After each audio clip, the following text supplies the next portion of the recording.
like riding on a Maco Shark. There's such a following to these motion cars. They are the cream of the crop of the muscle cars.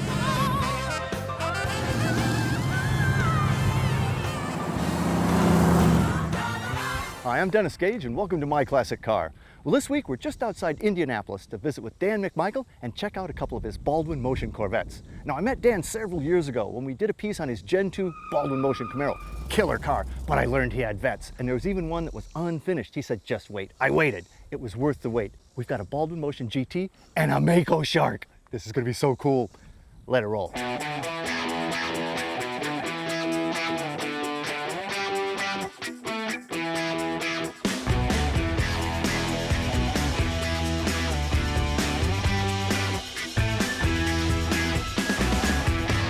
Dan, great singing, man. Nice seeing you, Dennis. What, about probably 8 years ago or so? I think it was about 8 or 9 years ago. We did some of your other motion machines. We did that killer Gen 2 Camaro you had. Yeah. And I got a taste of your Motion Vettes, so I wanted you back. This is the high production model Baldwin Motion Vette. There was like 10 of these made, maybe. That's correct.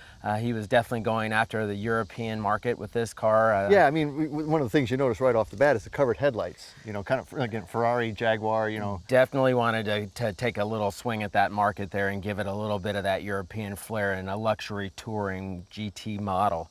Again, it kind of went around the car and gave it some flair, flared out the fenders, but just a bit. They're just small flares. Otherwise, it's kind of a stock body. But this looks extended to me a touch. The front nose is extended and dropped just slightly. And then wild, you know, kind of a three-tiered hood. You know, 1, 2, 3. This is a Motion trademark hood, and it is a functional front induction hood.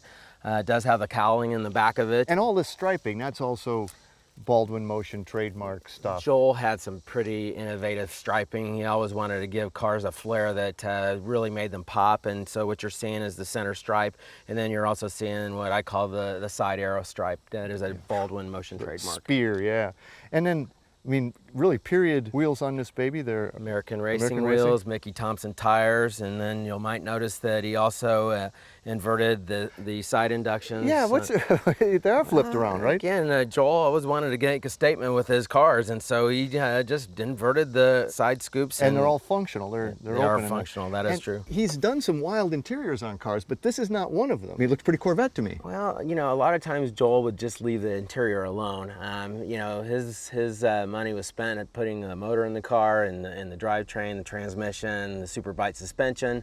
And the neat thing, Dennis, about this car is it also has the fastback rear window. Because if you remember, the Corvette in this era had a chop window, but this is where he wanted to extend the car out and give yourself a little bit of room for luggage. And then that big Le Mans fill. Yeah, that was another Motion trademark to have the Le Mans filler there, quick fill. These flares, there are some flares here. They're bigger than they are in the front.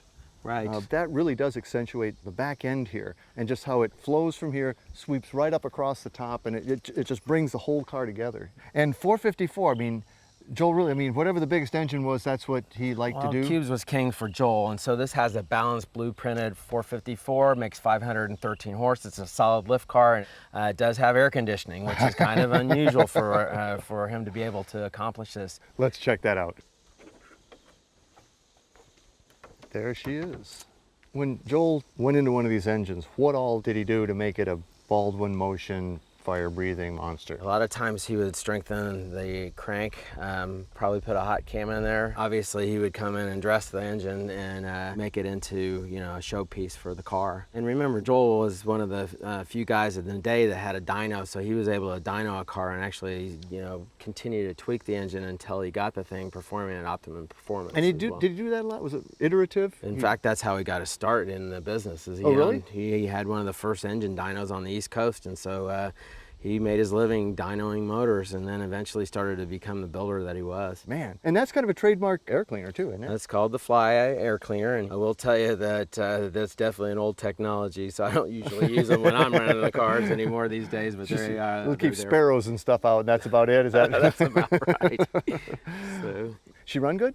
Oh, it runs great. You know, and what do you say take it out and you know, buzz it around a little bit? Oh, I think we should. Can I drive this thing, man? Absolutely, you can. Man, close that thing up. Let's go.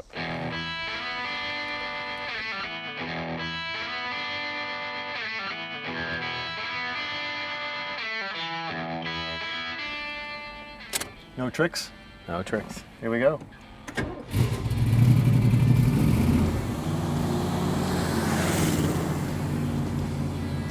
That's 513 horsepower with air conditioning.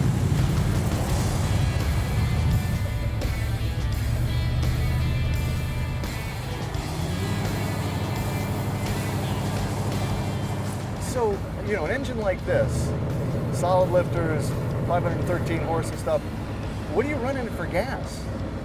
Well, you have to run the high octane leaded fuel in these to get the optimum performance. This has 11-to-1 compression in it as well, so I mean, it really doesn't perform well unless you're feeding it the good stuff.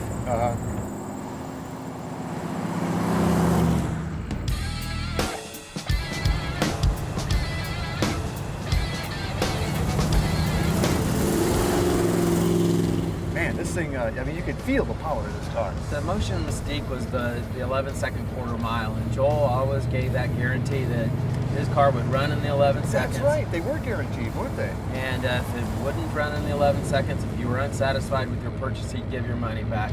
And he said that he never ever had to fulfill that. So it was a custom order deal? Who ordered this car when he built this one? Oh, exactly. You would custom order a car, and you had a book of goodies that you could choose from. And basically, this particular car was actually built for a Hollywood producer, and he wanted to have a Sunset Strip cruiser, so you could take the T-tops out. And then when Joel found this car, it was actually in Minnesota, and tragically, the car had been painted with a paintbrush. It had black paint and streaked, and just really not in good shape. So that's when Joel reacquired the car. This would be right around 1992, 93, and he had the car restored. There was a lot of press at the time, called Joel finds the golden egg. Appropriate color.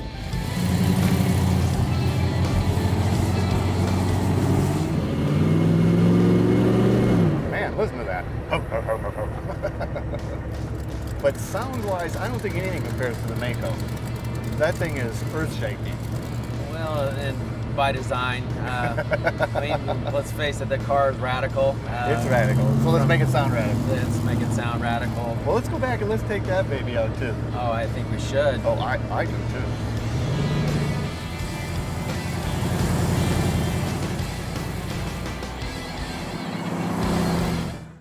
Well, Dan, that GT is a strong car and a real statement, but I'm telling you, this baby is insane. This is a Baldwin Motion Maco Shark, and it's a real Baldwin Motion Maco Shark. That is true. Joel did, I believe, 5 or 6 of the Maco Sharks that were done actually in the Motion Performance shop, and this is one of them. I only know of 2 others that still are in existence that were original shop cars. Now, this is the Maco, M-A-C-O, which is a takeoff on the Maco Shark 2, which was the concept car in 1965. 1965. Yeah. The car was brought out and then had these lines, and you know, a lot of times the show cars, concept cars are very radical, and then they don't actually come through to fruition. They tone them down just a little bit. This was the case with the Maco Shark. Now Joel was fortunate enough to get his hands on the actual GM molds, and he actually built 5 or 6 of these things. From the molds? From the concept car? Actual molds. And so, and then he also put the car parts for the cars out in his mail order program so that people could buy them and actually put their own cars together. Do-it-yourself Maco. That's do-it-yourself Maco. Well, this hood, though, is, I mean, it's certainly, you know, Corvette C3-esque, but boy, I mean, these suckers are high. You got a valley in there. It's pretty extreme. It's very and extreme. Where are the headlights? The headlights are underneath, and those come from actually an English touring sedan of some sort. And this is interesting. The grill, is that all like billet or? That is billet. That was custom fabricated. It looks sinister actually from this low angle, and you can see, you know, the fade paint job, the Maco, you know, blue to kind of gray to kind of white. And one of the things that I wanted to do was have the original Motion painter, Gary, the local brush, paint the car. And so Gary said he would take the car on one condition, and that was that he could make the car better than he did the originals. And it all came down to the shark emblem. And the shark emblem that he had was very one-dimensional. He said, you know, I just can do much better work than that these days, so let me make the shark better. So he did a nice job with that. But the other thing is these scales. I mean, these, kind of Each ghosted. one of those was hand airbrushed onto the car, and Gary told me that he turned each one a 1/16 of an inch so that it would follow the contour of the car exactly. The fade down paint job, just an amazing paint job. It's stunning. And now we have a modified interior. And Okay, boy, so this is where Joel really started to put his signature on the interior. This is called the diamond tufted interior. It is a leather product, and so each and every one of these was made by hand in his shop. So this would be the luxury interior that Motion was noted for. Well, I love the blue. Is that mirror? Or That is is mirror, yes. Blue mirror on the console, and then up in the gauge package. And the neat features, it still has its 8-track cassette player in the car. In a knee-knocker location, I might add. So, Man, well then of course this is a wild this is the tail. Manta Ray rear end that Motion used. So Joel tied this car, the Macos, together with this. He also did use this on the Manta Ray. So this brings it back here. Then he had to bring this out to keep the lines, consistent with the Extended peak. the rear and raised it. And then the bubble tail lights. And I'm not sure exactly where those came from, but they really popped the rear end of the car. Really do. I also noticed it's a little loud. It's pretty rowdy. Well, and that was the final decision that had to be made about the car. And so Chris said, what baffles do you want me to put in the side pipe stand? And that's I what you said. What, baffles? Yeah, what baffles? Exactly. I said, What, baffles? What are you talking about, baffles? We don't need no stinking baffles. This car is radical, and it needs to sound radical, is the way. And it does, man. Let's look at the radical generator, the sound generator up there. What do you say? Okay, let's do it. Oh, hey, it's pretty hefty too. Wow. Small block? 350 small block. LT1 with Motion Magic. It makes about 450 to 460 horsepower. Holy cow. And really has a lot of get up and go. You'll see again when we get out there and drive this thing that it'll move it along. And this was the engine that was in it when it left Motion Performance. Motion correct. Performance. It's street legal and licensed? And It's street legal. I don't have it plated presently because we just take it out to shows, but we're out in the country though. I bet we could get away with a little bit of road I think we work. could probably get away with it. Let's don't put you? it down. I'm already on this side. Okay. So I can drive? Sure. All right.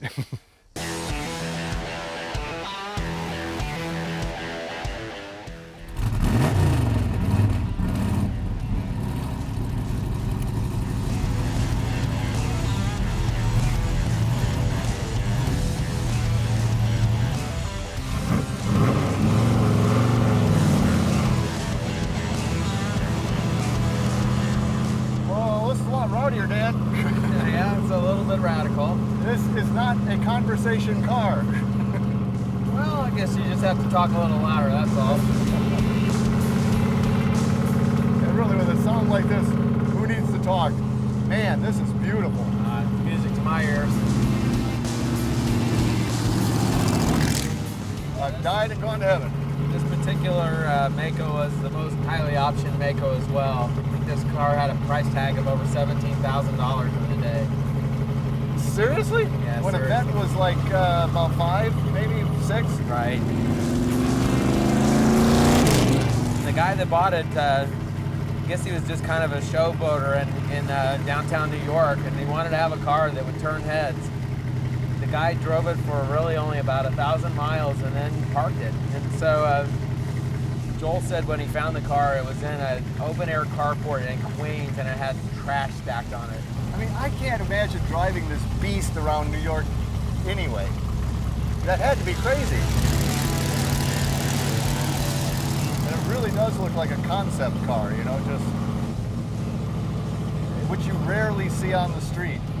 And what a wild looking hood. I mean, you're looking out between the two valleys of these fenders, and then across that billet grate.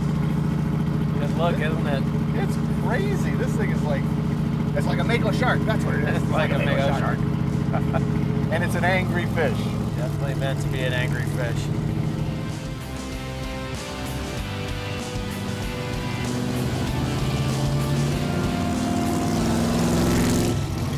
Man, that's loud. I mean, really loud. And you're pumping out, what'd you say, 400 some horse out of this small block? 450 to 460. Man. Range. And it does sound good.